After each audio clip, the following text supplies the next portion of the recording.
दंग रह जाओगे। 2205 करोड़ रुपए ये उसकी एनुअल इनकम है।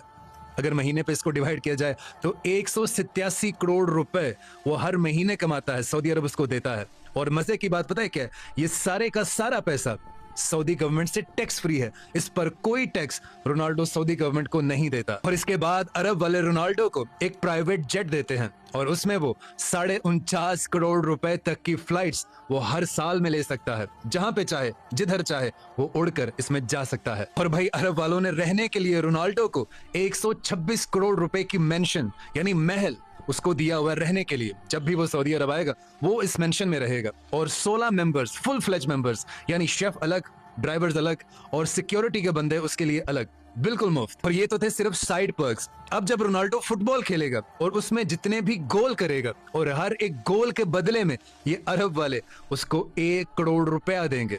और फिर उसकी असिस्टेंस से जब गोल होगा, यानी अगर वो गोल नहीं भी करता, वो सिर्फ बॉल को किसी और प्लेयर को पास करता है और वो प्लेयर गोल कर देता है, तो भाई बॉल पास करने के रोनाल्डो को ये अरब वाले 50 लाख रुपया देंगे। और इसके अलावा अगर रोनाल्डो टीम का टॉप स्कोरर बन जाता है तो अरब वाले इसको 49.5 करोड़ रुपए अलग से देंगे। और अल नसर अगर सऊदी प्रीमियर लीग जीत जाती है तो उसके रोनाल्डो को 100 करोड़ रुपए अलग से मिलेंगे। और सर सिर्फ इतना ही नहीं, इसके अलावा स्पॉन्सरशिप्स भी हैं।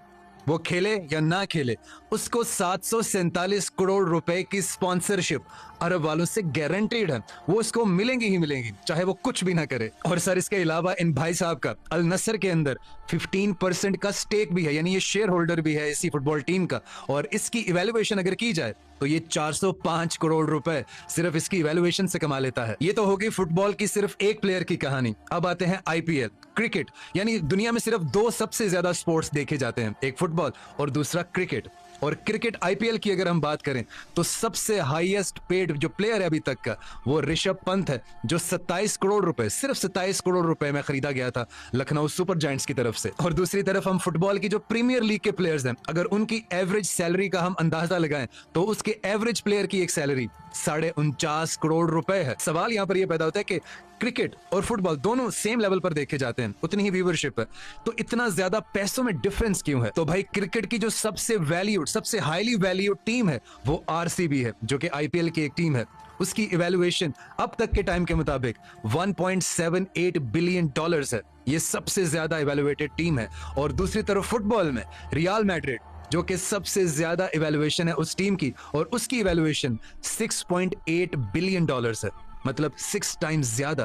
तो मसला यहां पर यह है कि फुटबॉल और F1 फॉर्मूला रेस ये उन लोगों में खेली जाती है, उन लोगों में देखी जाती है, उन मुल्कों में देखी जाती है जो कि हाईली पेड कैपेसिटी रखते हैं। और भाई फुटबॉल में और F1 फॉर्मूला रेस में किसी भी चीज की अगर एडवर्टाइजमेंट की जाती है तो उसका इम्पैक्ट वर्ल्ड वाइड होता है, जबकि आईपीएल में एक सिंगल कंट्री है जो उसको देखती है, मतलब बहुत मेन ऑडियंस जो उसकी आती है वो पाकिस्तान और इंडिया से आती है। और शायद इसीलिए क्रिकेट का सबसे जो रिचेस्ट प्लेयर है वो सचिन तेंदुलकर है, और उसकी जो टोटल नेटवर्थ है अभी के टाइम की वो 1300 से 1400 करोड़ रुपए की है।